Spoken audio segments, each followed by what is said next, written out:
Has llegado al lugar donde las historias más oscuras cobran vida, y una vez que escuches ya no habrá vuelta atrás. Deja tu like y comenta desde dónde nos acompañas. Ahora sí, comencemos. Durante mucho tiempo pensé que las historias de fantasmas eran puras tonterías, cosas que inventaba la gente para asustar a los niños o para vender libros baratos. Yo era de esas personas que se burlaban cuando alguien decía haber visto algo extraño.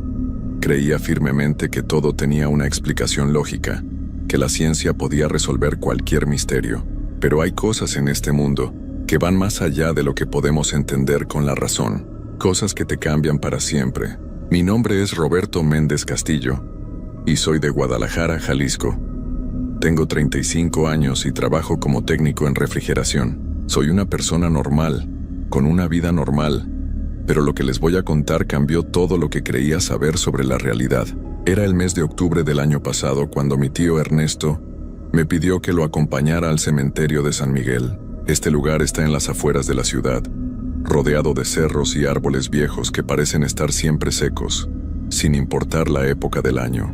Mi tío trabajaba como cuidador nocturno del cementerio desde hacía más de 20 años. Era un hombre tranquilo, de pocas palabras, pero esa tarde estaba muy nervioso. Sus manos temblaban cuando encendía los cigarrillos y no podía quedarse quieto en ningún lugar. «Roberto», me dijo con voz temblorosa, «necesito que me hagas un favor muy grande.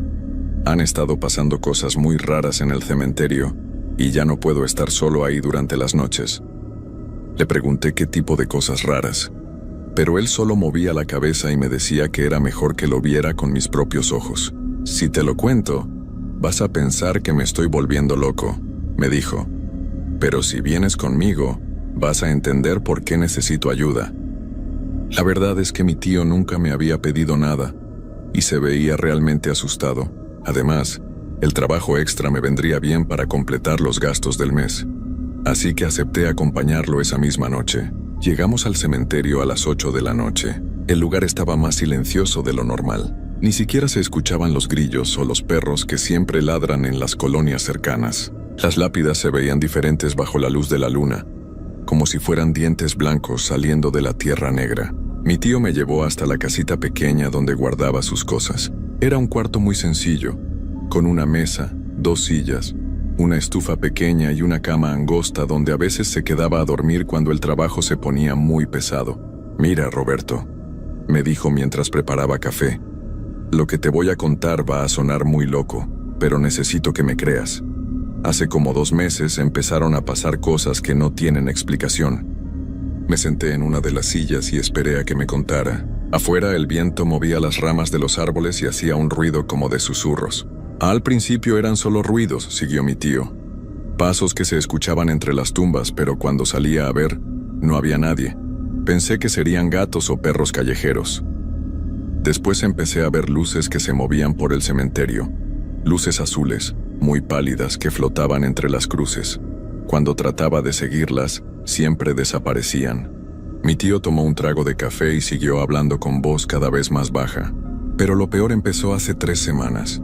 Una noche estaba aquí adentro leyendo el periódico, cuando escuché que alguien tocaba la puerta. Pensé que sería alguien de la familia de algún difunto que se le había olvidado algo. Cuando abrí la puerta no había nadie, pero en el suelo estaba una rosa blanca muy fresca como si la acabaran de cortar. Al día siguiente encontré la misma rosa sobre la tumba de una señora que se llama Elena Ramírez. Murió hace como 50 años, según lo que dice en su lápida. El viento afuera se estaba haciendo más fuerte y empezaba a silbar entre las ramas. Eso no es lo peor, Roberto. Lo peor es que desde esa noche Elena Ramírez camina por el cementerio». Cuando mi tío dijo esto, sentí como si una corriente fría me hubiera pasado por todo el cuerpo. «¿Cómo que camina?», le pregunté tratando de sonar tranquilo. «La he visto 3 veces. Siempre aparece cerca de las 11 de la noche. Es una mujer joven con un vestido blanco muy largo.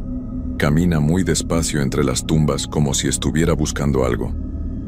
La primera vez que la vi pensé que era alguien que se había perdido. Salí para preguntarle si necesitaba ayuda, pero cuando me acerqué, ella volteó a verme y mi tío se quedó callado por un momento largo, como si no supiera cómo seguir. ¿Y qué pasó?, le pregunté. Sus ojos, Roberto. Sus ojos no eran normales. Eran completamente blancos, sin pupilas ni nada. Y cuando me vio, sonrió de una manera que me heló la sangre. Después de eso, ella siguió caminando como si yo no estuviera ahí. Se dirigió hacia su tumba y simplemente desapareció. En ese momento escuchamos un ruido afuera, como si alguien hubiera tirado algo pesado. Los dos nos quedamos muy quietos escuchando. «Son las 10:30», susurró mi tío viendo su reloj. «Ya casi es hora». Salimos de la casita muy despacio, tratando de no hacer ruido. Mi tío llevaba una linterna pequeña, pero la mantenía apagada. La luna estaba casi llena esa noche, así que podíamos ver bastante bien entre las tumbas. El cementerio de San Miguel es muy grande. Tiene como 200 tumbas repartidas en varias secciones. Algunas son muy antiguas, con cruces de hierro que ya están oxidadas y lápidas con letras que ya no se pueden leer bien. Otras son más nuevas, con flores de plástico y fotografías de los difuntos. Caminamos hacia la parte más vieja del cementerio, donde están las tumbas de la gente que murió hace muchos años. El pasto estaba húmedo por el rocío, y nuestros zapatos hacían un ruido suave al caminar. De repente mi tío se detuvo y me agarró del brazo. «Allá», me susurró señalando hacia una fila de tumbas que estaban como a 50 metros de nosotros. Al principio no vi nada extraño, solo las sombras de las cruces y las flores. Pero después de unos segundos empecé a notar algo diferente. Había una luz muy tenue, casi azul, que se movía muy despacio entre las tumbas. No era como la luz de una linterna o de un teléfono. Era más bien como cuando ves los rayos del sol que entran por las nubes, pero mucho más pálida. «¿La ves?», me preguntó mi tío con voz temblorosa. Yo solo pude asentir con la cabeza porque se me había secado la garganta. La luz se movía de una tumba a otra, como si estuviera buscando algo específico. A veces se detenía por unos segundos sobre una lápida, y después seguía su camino. «Vamos a acercarnos más», me dijo mi tío, pero yo no quería moverme de donde estaba. «Tranquilo», me susurró. «Ella no nos va a hacer daño, solo no la mires directo a los ojos cuando aparezca». Empezamos a caminar hacia donde estaba la luz, escondiéndonos detrás de las tumbas más grandes. Mientras nos acercábamos, el aire se puso más frío, y empecé a escuchar algo que sonaba como una canción muy bajita. Era una voz de mujer que cantaba una melodía muy triste, pero no podía entender las palabras. La canción me daba una sensación muy extraña, como de nostalgia por algo que nunca había vivido. Cuando estuvimos como a 20 metros de la luz, mi tío me hizo una seña para que nos detuviéramos. Nos agachamos detrás de una tumba grande que tenía la forma de una casa pequeñita. Desde ahí podíamos ver todo perfectamente. La luz estaba flotando sobre una tumba que tenía una cruz de mármol blanco.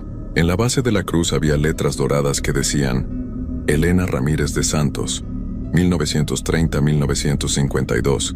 Descanse en paz. La tumba estaba cubierta de rosas blancas muy frescas, como si alguien las hubiera puesto ahí hace pocas horas. De repente, la luz empezó a cambiar de forma.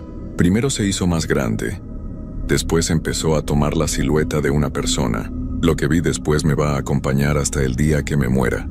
La luz se convirtió en una mujer joven, como de 20 años. Tenía el pelo negro muy largo que le llegaba hasta la cintura. Llevaba un vestido blanco que parecía de novia, con encajes y bordados muy delicados. Pero lo más impresionante era su rostro.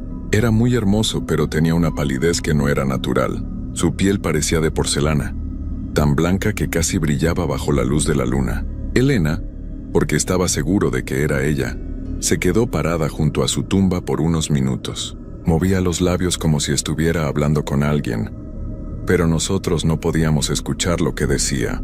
Después empezó a caminar muy despacio entre las otras tumbas. Sus pies no tocaban el suelo. Flotaba como a 5 centímetros de altura, y el vestido se movía como si hubiera una brisa suave, aunque el aire estaba completamente quieto. Mientras caminaba seguía cantando esa canción tan triste. Ahora que estaba más cerca pude escuchar algunas palabras. Cantaba algo sobre esperar a alguien que nunca regresó, sobre promesas que se rompieron. Elena se dirigió hacia la parte del cementerio donde están las tumbas más nuevas. Mi tío y yo la seguimos, manteniéndonos siempre a una distancia segura. Ella se detuvo frente a varias tumbas, como si estuviera leyendo los nombres en las lápidas. En cada tumba donde se paraba, dejaba caer una rosa blanca. Las flores aparecían de la nada en sus manos, y después la soltaba con mucha delicadeza. Cuando llegamos a la tumba de un hombre que había muerto hace como 10 años, Elena se detuvo por más tiempo. Se arrodilló frente a la lápida y puso las 2 manos sobre la tierra. En ese momento escuchamos su voz más clara. «¿Por qué no viniste?», decía una y otra vez. «Me dijiste que vendrías por mí. Esperé tanto tiempo. Esperé hasta que ya no pude más». Su voz era muy dulce, pero había algo en ella que daba mucho miedo. Era como si estuviera hablando desde muy lejos, desde un lugar muy frío y oscuro. De repente Elena levantó la cabeza y miró exactamente hacia donde estábamos escondidos. Mi tío me agarró del brazo con tanta fuerza que me dolió. «No la mires a los ojos», me susurró desesperado. «Hagas lo que hagas, no la mires a los ojos». Pero ya era demasiado tarde. Elena estaba caminando hacia nosotros y aunque traté de apartar la mirada no pude. Sus ojos eran exactamente como había dicho mi tío. Completamente blancos, sin pupilas, como 2 esferas de leche. Pero lo peor no eran sus ojos. Lo peor era la sonrisa. Una sonrisa que ocupaba toda su cara. Demasiado grande para ser natural. Una sonrisa que me decía que sabía algo terrible que yo no sabía. Cuando estuvo a solo 3 metros de nosotros, se detuvo. «Hola, Roberto», me dijo con esa voz que parecía venir de otro mundo. Mi sangre se congeló cuando escuché mi nombre salir de sus labios. ¿Cómo era posible que supiera quién era yo? Mi tío estaba temblando a mi lado, pero no se atrevía a moverse. Elena siguió sonriendo con esa sonrisa horrible, mientras me miraba fijamente. «Te has estado esperando, Roberto», me dijo con voz muy suave. «Sabía que vendrías esta noche. Tu tío me habló mucho de ti durante todos estos meses. Me dijo que eras una buena persona, que podías ayudarme». Miré a mi tío con confusión, pero él tenía los ojos cerrados y movía los labios como si estuviera rezando. «¿Ayudarla con qué?», logré preguntarle, aunque mi voz salió como un susurro ronco. Elena se acercó un paso más y ahora podía ver su cara con más detalle. Su piel no solo era pálida, sino que tenía pequeñas grietas como si fuera de porcelana vieja. Y había algo más extraño. Su vestido estaba mojado desde la cintura hacia abajo, como si hubiera estado caminando en agua. «Necesito que me ayudes a encontrarlo», me dijo. Él me prometió que vendría por mí el día de nuestra boda. Pero nunca llegó. Me quedé esperando en la iglesia hasta que el padre decidió que ya no iba a venir. Esa misma noche me fui al río. No podía vivir con la vergüenza y el dolor. Cuando dijo esto entendí por qué su vestido estaba mojado. Elena había terminado con su vida en el río la noche de su boda fallida. «Pero ahora he regresado», siguió diciendo.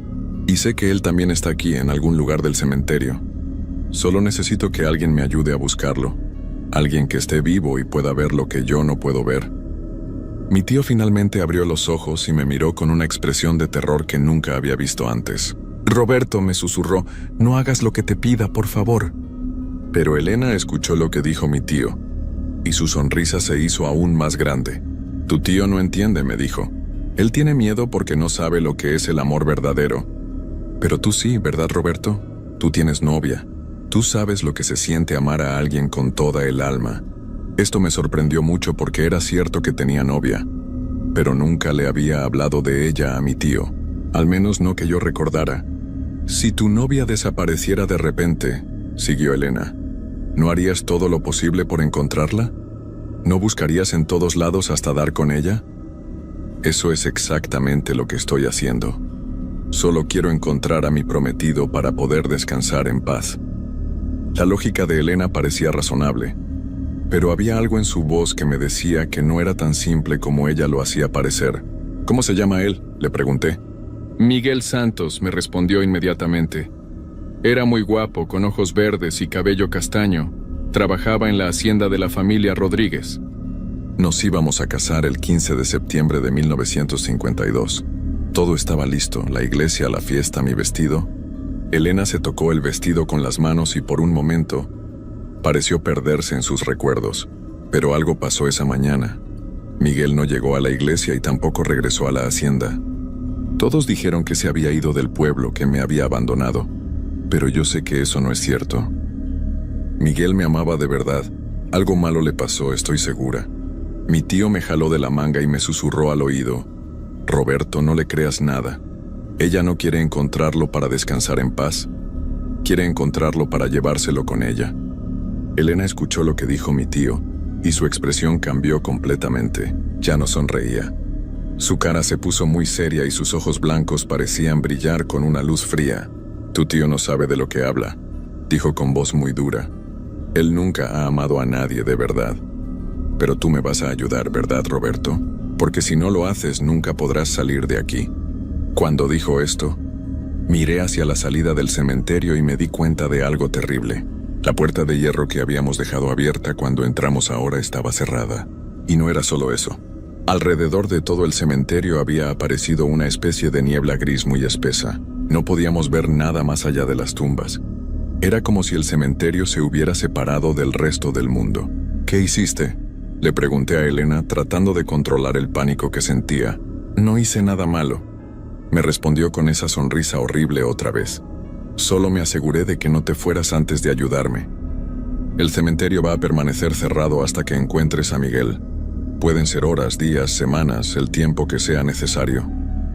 Mi tío se puso de pie muy despacio y trató de caminar hacia la puerta, pero cuando llegó al borde de la niebla, rebotó como si hubiera chocado contra una pared invisible. Es inútil, le dijo Elena. Nadie puede salir hasta que cumplan mi petición. Ahora, Roberto, empecemos a buscar. Estoy segura de que Miguel está enterrado en algún lugar de este cementerio. Solo tienes que leer todos los nombres en las lápidas hasta que lo encontremos. Elena empezó a flotar hacia la sección más antigua del cementerio y me hizo una seña para que la siguiera. No tenía otra opción. Mi tío caminó a mi lado, susurrándome consejos que no podía entender bien porque estaba demasiado asustado para concentrarme. Empezamos a revisar tumba por tumba. Elena se quedaba flotando a mi lado mientras yo leía los nombres en voz alta. Algunas lápidas eran muy difíciles de leer porque las letras estaban borrosas o cubiertas de musgo. Otras estaban rotas y solo se podían leer pedazos del nombre. Después de revisar como 50 tumbas, empecé a sentirme muy cansado. También tenía mucha sed, pero Elena no me dejaba parar ni por un segundo. Sigue buscando, me decía cada vez que trataba de descansar. Él tiene que estar aquí en algún lugar. Fue hasta que llegamos a una sección que estaba muy escondida entre los árboles que encontramos algo extraño. Había una tumba que no tenía lápida, solo una cruz de madera muy vieja que estaba medio caída. En la cruz había algo escrito con un cuchillo, pero las letras eran muy pequeñas y difíciles de leer. Me acerqué más y encendí la linterna de mi tío para poder ver mejor. Lo que leí me heló la sangre. Miguel Santos, 1925-1952. Aquí yace quien murió por no cumplir su promesa. Elena se acercó flotando, y cuando vio lo que había escrito en la cruz soltó un grito que me lastimó los oídos. No era un grito normal. Era como si todos los sonidos más horribles del mundo hubieran salido de su garganta al mismo tiempo. Después del grito, Elena se quedó muy quieta mirando la tumba de Miguel. Lo encontré, susurró. Por fin lo encontré. Pero cuando volteó a vernos, su cara ya no se veía triste, se veía furiosa. Sus ojos blancos ahora brillaban como dos lámparas y su sonrisa se había vuelto cruel. ¿Vieron lo que dice la cruz?, nos preguntó con voz muy peligrosa. Dice que murió por no cumplir su promesa. ¿Saben lo que eso significa? Mi tío y yo no nos atrevimos a responder. Significa que Miguel no vino a buscarme porque ya estaba muerto, siguió diciendo Elena. Pero eso no importa. Ahora que sé dónde está, podemos estar juntos para siempre. Elena puso sus manos sobre la tierra de la tumba de Miguel y empezó a cavar con las uñas. La tierra se movía sola, como si hubiera algo debajo que estuviera tratando de salir. Elena, por favor, le dije tratando de calmarla. Ya encontraste lo que buscabas, ahora puedes descansar en paz. Ella se rió con una risa que sonaba como cristales rotos. Descansar en paz, no, Roberto. Ahora es cuando empieza lo verdaderamente interesante. Miguel y yo vamos a estar juntos y ustedes nos van a acompañar para siempre. La tierra siguió moviéndose sola mientras Elena cantaba esa canción triste que habíamos escuchado antes. Pero ahora las palabras sonaban diferentes, más amenazantes. De repente, escuchamos un ruido que venía de debajo de la tierra. Era como si alguien estuviera arañando desde adentro, tratando de salir. Mi tío me agarró del brazo con tanta fuerza que pensé que me iba a quebrar el hueso. Roberto, me susurró con voz desesperada. Tenemos que correr, ahora mismo. Pero cuando tratamos de alejarnos, Elena volteó hacia nosotros y nos miró con esos ojos terribles. No se muevan de ahí, nos dijo con una voz que ya no sonaba humana. Si se van antes de que Miguel salga, los voy a perseguir hasta el fin del mundo. La tierra sobre la tumba de Miguel empezó a agrietarse como si hubiera un terremoto muy pequeño.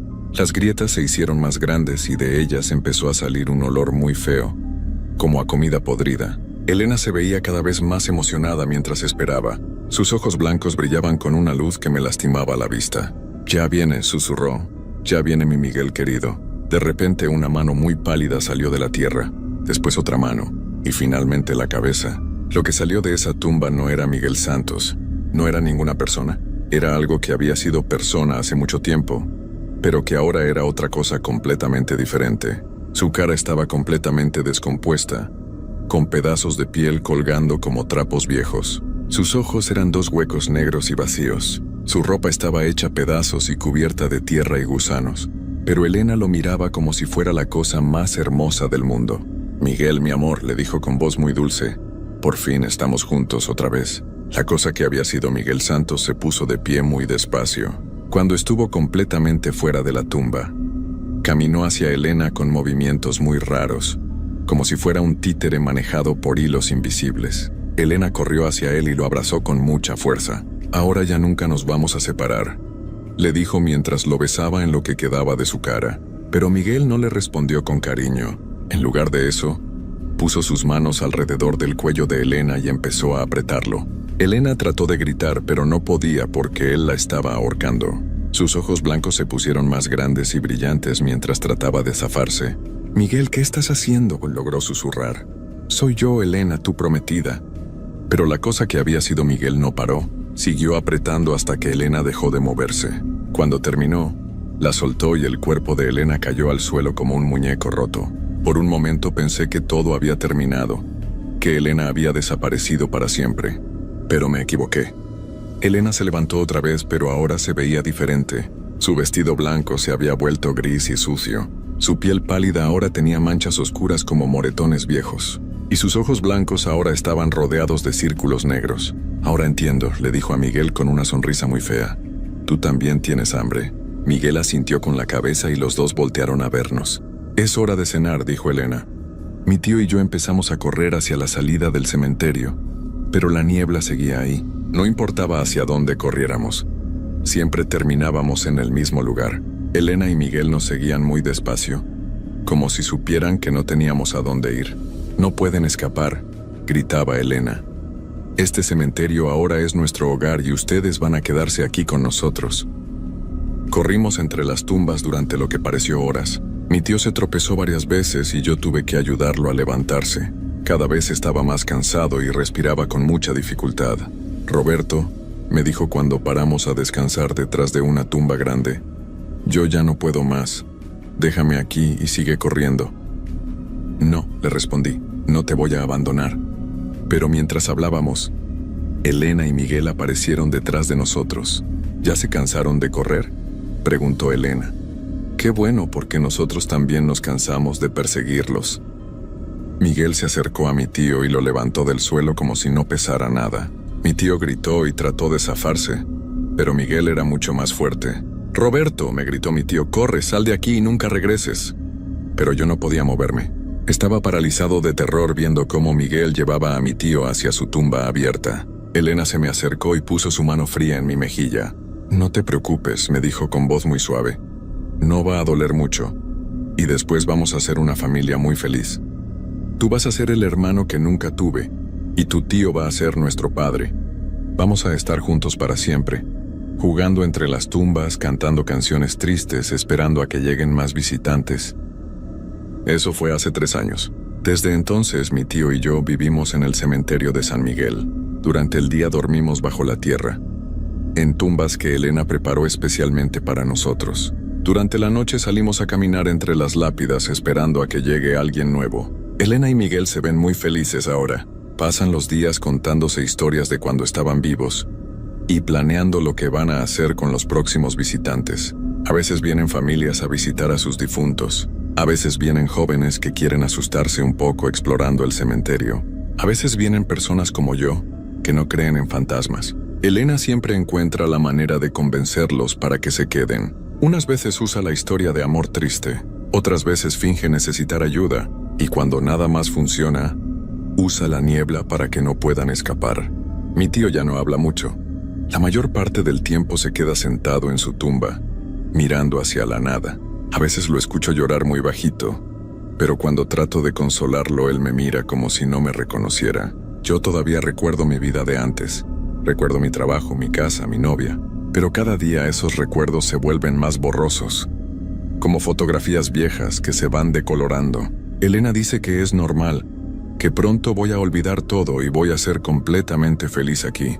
Dice que la memoria de la vida anterior solo trae dolor y que es mejor dejarla ir. A veces trato de recordar el nombre de mi novia, pero ya no puedo. A veces trato de recordar cómo era mi casa, pero solo veo imágenes muy confusas. Lo único que recuerdo con claridad es esa primera noche en el cementerio. El miedo que sentí cuando vi a Elena por primera vez, la desesperación cuando me di cuenta de que no podíamos escapar, y la certeza de que nunca iba a salir de ahí. Ahora cuando veo a los visitantes nuevos, siento un poco de pena por ellos. Sé exactamente lo que van a pasar. Sé que van a tratar de correr, que van a buscar una salida que no existe. Sé que van a rogarle a Elena que los deje ir, y sé que al final van a terminar como nosotros, viviendo para siempre en este lugar frío y silencioso, esperando la llegada de nuevas víctimas. Porque esa es la verdad sobre el cementerio de San Miguel. Una vez que entras de noche, nunca sales. Elena y Miguel se aseguran de eso, y nosotros, los que ya estamos aquí, los ayudamos. No porque queramos, sino porque ya no tenemos otra opción. Esta noche van a venir dos jóvenes que quieren hacer un video para internet. Elena ya los está esperando. Dice que van a ser una muy buena adición a nuestra familia, y yo voy a estar ahí, viendo cómo todo vuelve a empezar, viendo cómo Elena usa su sonrisa terrible para atraerlos, viendo cómo la niebla cierra todas las salidas, viendo cómo dos personas más pierden para siempre su oportunidad de ser libres. Porque así es como funciona este lugar. Así ha funcionado durante 70 años, y así va a seguir funcionando hasta el fin de los tiempos. Sin esperanza, sin escape, sin final.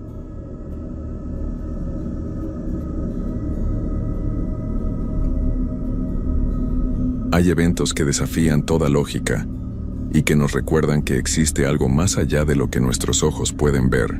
Durante años he dudado si contar esta historia, pero el peso de mantenerla en silencio se ha vuelto insoportable. Lo que voy a relatar no es producto de mi imaginación. Cada detalle, cada momento de terror que viví, está grabado en mi memoria como una herida que nunca sana. Mi nombre es Roberto Hernández Morales. Tengo 38 años y soy originario de Guadalajara, Jalisco. Trabajo como empleado de mantenimiento en diversos lugares de la ciudad, pero nunca imaginé que uno de esos empleos cambiaría mi vida para siempre.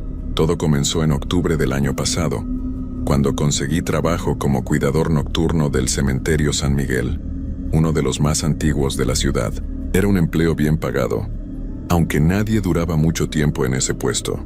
Los anteriores cuidadores siempre renunciaban sin dar explicaciones claras. Solo mencionaban que no podían más o que algo no estaba bien ahí. Yo, necesitando el dinero y siendo una persona que nunca había creído en fantasmas ni leyendas, acepté el trabajo sin pensarlo dos veces. El cementerio San Miguel fue construido en 1843. Sus enormes portones de hierro negro y sus senderos empedrados le daban un aspecto solemne durante el día. Pero cuando caía la noche, la atmósfera cambiaba completamente. Las sombras se alargaban de manera extraña. Los árboles centenarios crujían sin viento, y un silencio pesado se apoderaba del lugar. Mi primera semana transcurrió sin mayores problemas. Recorría los senderos con mi lámpara, revisaba que todo estuviera en orden, y pasaba las horas leyendo en la pequeña caseta que servía como oficina. Los únicos sonidos eran los gatos callejeros que merodeaban entre las tumbas y el ocasional paso de algún automóvil por la calle principal. Pero todo cambió la noche del viernes. Eran aproximadamente las 2 de la madrugada cuando escuché el primer susurro. Al principio pensé que era el viento entre las hojas, pero no había ni la más mínima brisa esa noche. El susurro parecía venir de la sección más antigua del cementerio, donde están las tumbas del siglo XIX. Tomé mi lámpara y me dirigí hacia allá, pensando que tal vez había algún intruso. Mientras caminaba por el sendero principal, La sensación de estar siendo observado se intensificaba con cada paso. Las estatuas de ángeles y vírgenes que adornaban algunas tumbas parecían seguirme con la mirada. Sus rostros de mármol, que durante el día lucían serenos, ahora tenían una expresión diferente, como si supieran algo que yo ignoraba. El susurro se hizo más claro cuando me acerqué a la zona de las tumbas antiguas. No era una sola voz, sino varias que se mezclaban en un murmullo constante e incomprensible. Era como si docenas de personas estuvieran conversando en voz muy baja, pero no podía distinguir las palabras. Me detuve frente a una tumba particularmente antigua, con una lápida de mármol negro que estaba cubierta de musgo. El nombre grabado en ella era apenas legible: Esperanza Villareal de Sánchez, 1862 a 1889. Los susurros parecían emanar directamente de esa tumba. De repente todos los sonidos cesaron. El silencio que siguió fue tan profundo que pude escuchar los latidos de mi corazón resonando en mis oídos. Pero ese silencio no duró mucho. Lentamente comencé a escuchar algo que me heló la sangre. Pasos. No eran pasos normales, sino el sonido de alguien caminando muy despacio, arrastrando los pies sobre la tierra húmeda. Los pasos venían de mi izquierda, desde una sección del cementerio donde no había senderos, solo tumbas dispersas entre la maleza. Dirigí la lámpara hacia esa dirección, pero solo pude ver las siluetas de las cruces y lápidas entre las sombras. Los pasos continuaron acercándose, pero por más que iluminaba con la lámpara no podía ver a nadie. Fue entonces cuando la temperatura descendió de manera drástica. Mi aliento comenzó a formar pequeñas nubes de vapor, como si de repente fuera invierno. El frío no era normal. Era un frío que parecía penetrar hasta los huesos. Un frío que no provenía del aire, sino de algo más profundo y perturbador. Los pasos se detuvieron justo frente a mí. Podía sentir una presencia, como cuando alguien se para muy cerca de ti pero no puedes verlo. La lámpara comenzó a parpadear sin explicación alguna, proyectando sombras danzantes que se movían de manera independiente a los objetos que supuestamente las causaban. En ese momento escuché una voz clara y distinta que pronunció mi nombre. «Roberto». La voz era de mujer, suave pero cargada de una tristeza infinita. Sonaba como si viniera de muy lejos, o como si quien hablaba tuviera la garganta llena de tierra. Di un paso hacia atrás, tropecé con una pequeña lápida y caí sentado en el suelo húmedo.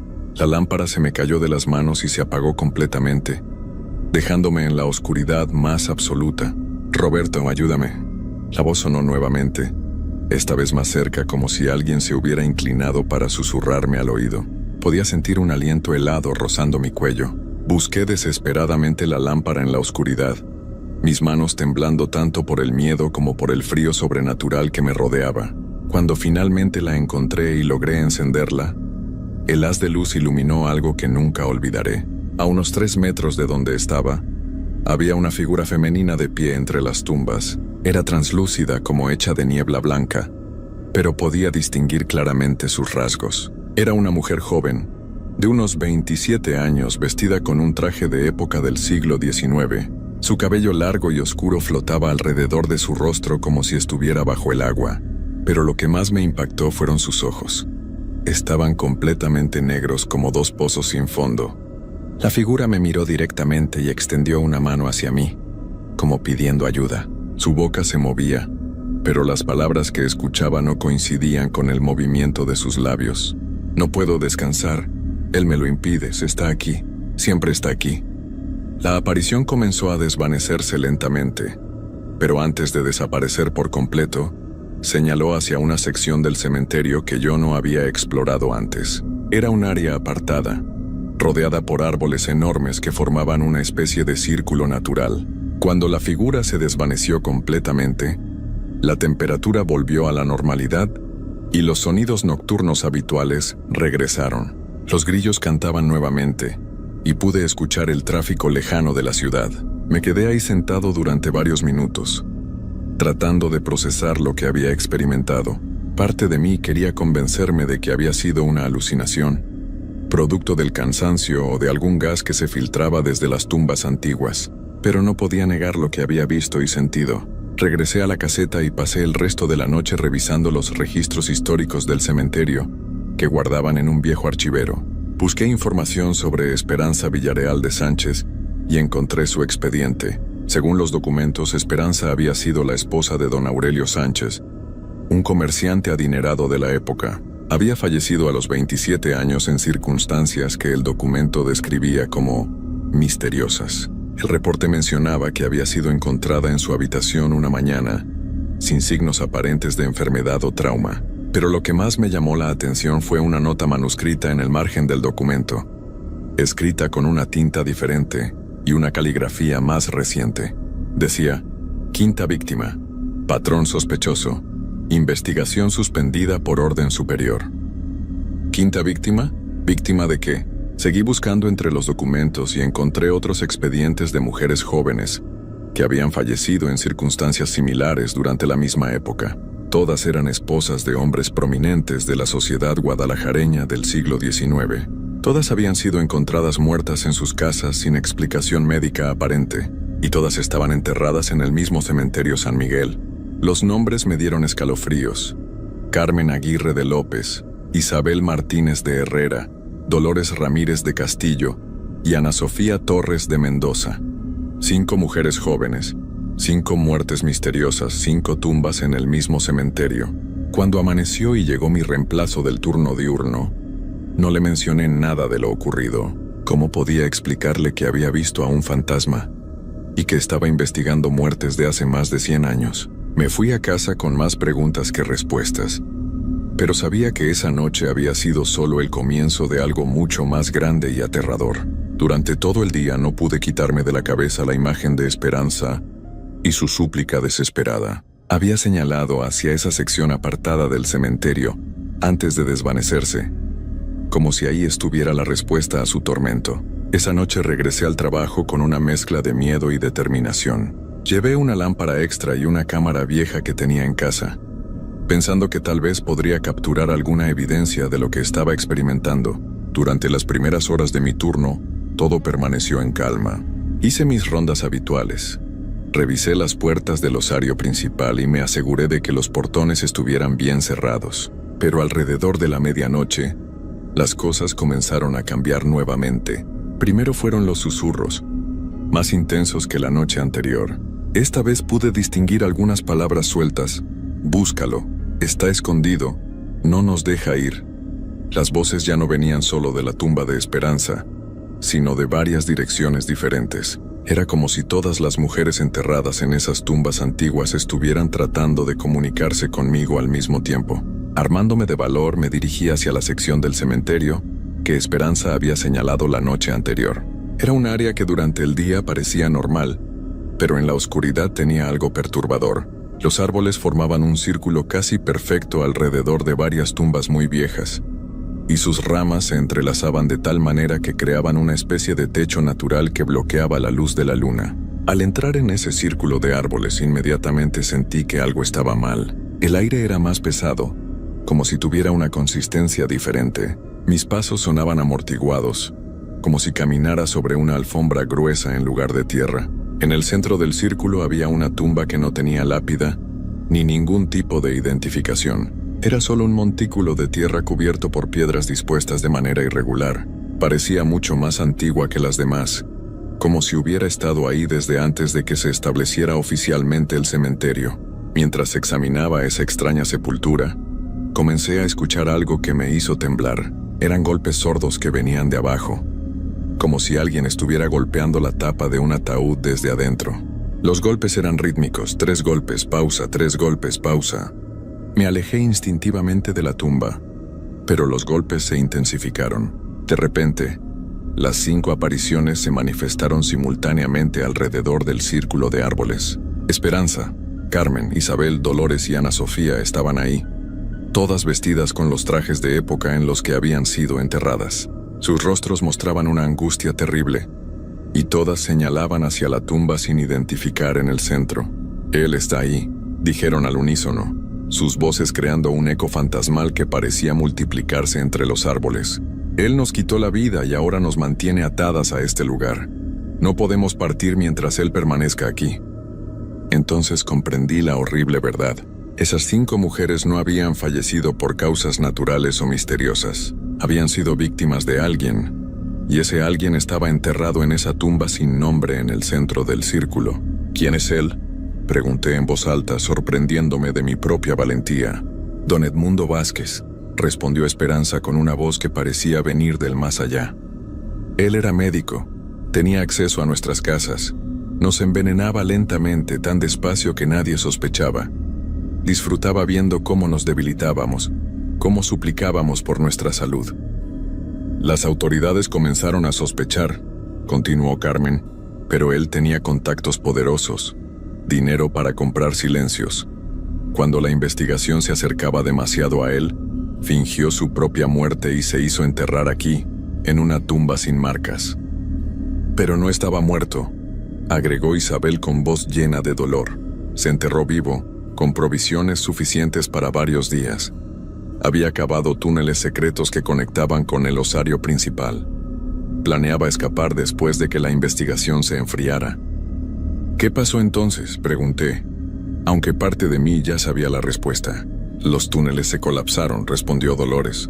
Quedó atrapado en su propio plan, pero su espíritu maligno permanece ahí abajo, y su presencia nos impide encontrar la paz.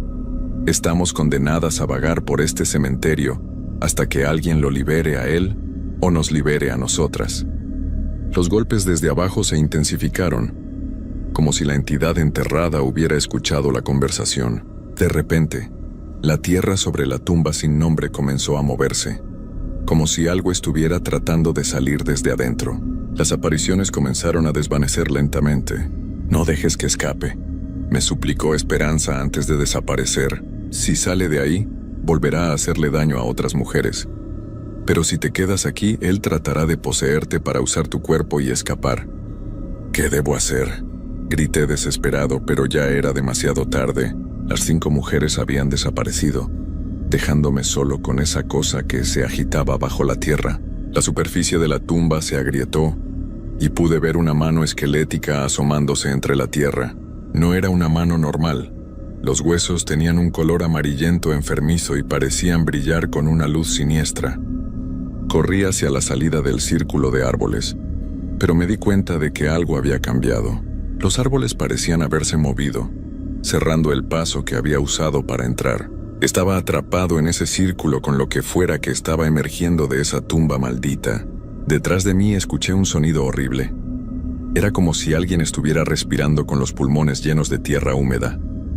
Me di la vuelta y vi la figura más aterradora que jamás había imaginado. Era un hombre alto y delgado, vestido con los restos de un traje elegante del siglo XIX. Su rostro estaba parcialmente descompuesto, pero sus ojos brillaban con una inteligencia malévola que me hizo comprender que esta criatura conservaba toda su conciencia y maldad.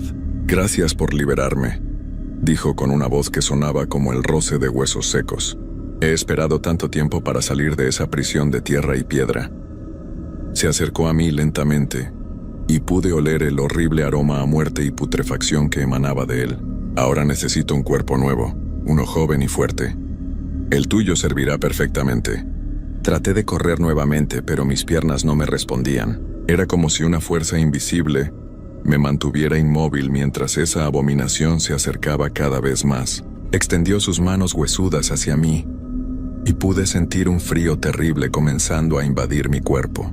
Era el mismo frío sobrenatural que había experimentado antes, pero 1000 veces más intenso. «No te resistas», se murmuró mientras sus dedos descarnados tocaban mi frente. «Será más fácil si no luchas». En ese momento de desesperación total, cerré los ojos y pensé en las 5 mujeres que habían sufrido por culpa de este monstruo. Pensé en todas las mujeres que podrían sufrir si él lograba escapar usando mi cuerpo. De alguna manera, eso me dio la fuerza para moverme. Logré apartarme de él y correr hacia uno de los árboles. Tomé una rama gruesa que había caído al suelo y la usé para golpear a la criatura, pero mi ataque no le hizo daño. Simplemente se rió con una risa que sonaba como el eco en una tumba vacía. «No puedes lastimarme con medios físicos», dijo con burla. «Soy mucho más que carne y hueso ahora. Soy odio puro, maldad concentrada». Fue entonces cuando recordé algo que había leído en los documentos del cementerio. Una nota que mencionaba que don Edmundo había sido enterrado con ciertos objetos personales, incluyendo un medallón de plata que había pertenecido a su madre. Si podía encontrar ese medallón y destruirlo, tal vez podría romper el vínculo que lo mantenía atado a este mundo. Miré hacia la tumba abierta y vi que efectivamente había algunos objetos dispersos entre la tierra removida. Corrí hacia allá mientras la criatura me seguía, riendo de manera siniestra. Entre los restos encontré lo que buscaba: un medallón de plata ennegrecida con la imagen de una virgen. La criatura se dio cuenta de lo que había encontrado y su expresión cambió a una de pánico absoluto. «¡No te atrevas!», gritó con una voz que ahora sonaba desesperada. «¡Ese medallón es mío! ¡Me mantiene en este mundo!». Sin pensarlo 2 veces tomé el medallón y lo golpeé contra una piedra grande que estaba junto a la tumba. El medallón se partió por la mitad con un sonido metálico que resonó por todo el cementerio. Inmediatamente un grito ensordecedor salió de la garganta de la criatura. Era un sonido que no parecía de este mundo, lleno de dolor, rabia y desesperación. Su figura comenzó a desintegrarse como si fuera humo siendo dispersado por el viento. «¡Esto no ha terminado!», gritó mientras se desvanecía. «Encontraré la manera de regresar. Siempre encuentro la manera». Cuando la criatura desapareció completamente, sentí que el aire del lugar se purificaba. Los árboles parecieron separarse nuevamente, abriendo el camino hacia el resto del cementerio. Las 5 apariciones se manifestaron una última vez, pero ahora sus rostros mostraban paz en lugar de angustia. «Gracias», dijeron todas al mismo tiempo. «Finalmente podemos descansar». Una por una, comenzaron a disolverse en pequeñas partículas de luz dorada que se elevaron hacia el cielo nocturno. Esperanza fue la última en partir. Antes de desaparecer me miró directamente y dijo: «Pero ten cuidado, Roberto. Lo que acabas de hacer ha alterado el equilibrio de este lugar. Hay otras cosas en este cementerio, cosas más antiguas y poderosas que Don Edmundo, y ahora están despiertas». Con esas palabras, ella también se desvaneció, dejándome completamente solo en la oscuridad. Regresé a la caseta con las manos temblando y el corazón latiendo tan fuerte que pensé que se me saldría del pecho. Escribí un reporte detallado de todo lo que había experimentado, aunque sabía que nadie me creería. Al amanecer renuncié a mi trabajo. No podía seguir en ese lugar, sabiendo lo que ahora sabía. Pero incluso después de dejar el cementerio San Miguel, las palabras finales de Esperanza siguieron atormentándome. Hay otras cosas más antiguas y poderosas y ahora están despiertas. Durante las siguientes semanas, comencé a experimentar cosas extrañas en mi propia casa. Sombras que se movían en mi visión periférica, susurros que parecían venir de las paredes, y una sensación constante de ser observado. Era como si algo me hubiera seguido desde el cementerio. Una noche, mientras trataba de dormir, escuché una voz familiar susurrando mi nombre. Era la voz de Don Edmundo. «Creíste que me habías destruido», murmuró desde algún lugar en la oscuridad de mi habitación. «Pero la muerte no puede contener lo que nunca estuvo realmente vivo. He encontrado otra manera de regresar, Roberto, y esta vez no necesito tu cuerpo. Esta vez tomaré tu alma». Desde esa noche, mi vida se convirtió en una pesadilla constante. La criatura no me deja en paz. Me sigue a donde quiera que vaya, susurrando amenazas en mi oído, prometiendo que pronto me llevará con él a ese lugar oscuro donde las almas torturadas pasan la eternidad. He tratado de mudarme a otras ciudades, pero él siempre me encuentra. He buscado ayuda de sacerdotes, de curanderos, de cualquiera que pueda saber cómo lidiar con este tipo de maldad. Pero nadie ha podido liberarme de esta maldición. Ahora entiendo que mi destino estaba sellado desde el momento en que pisé ese cementerio. Al liberar a las 5 mujeres sin saberlo, también liberé una maldad mucho más poderosa. Y esa maldad ha decidido que yo debo pagar el precio por mi interferencia. Cada día que pasa, siento como mi fuerza vital se desvanece. Cada noche, Don Edmundo se acerca un poco más a reclamar lo que considera suyo. Sé que pronto no podré resistir más. Escribo esta historia como una advertencia para cualquiera que pueda leerla. Si algún día pasan cerca del cementerio San Miguel en Guadalajara, no entren ahí de noche. Y si alguna vez ven a un hombre ofertar trabajo como cuidador nocturno de ese lugar, aléjense, porque algunos secretos están enterrados por una razón, y algunas cosas es mejor dejarlas descansar en paz. Aunque esa paz sea solo una ilusión, el mal verdadero nunca muere, solo espera paciente en la oscuridad, esperando la oportunidad de regresar y reclamar lo que considera suyo. Y una vez que te marca, nunca te deja ir. Nunca.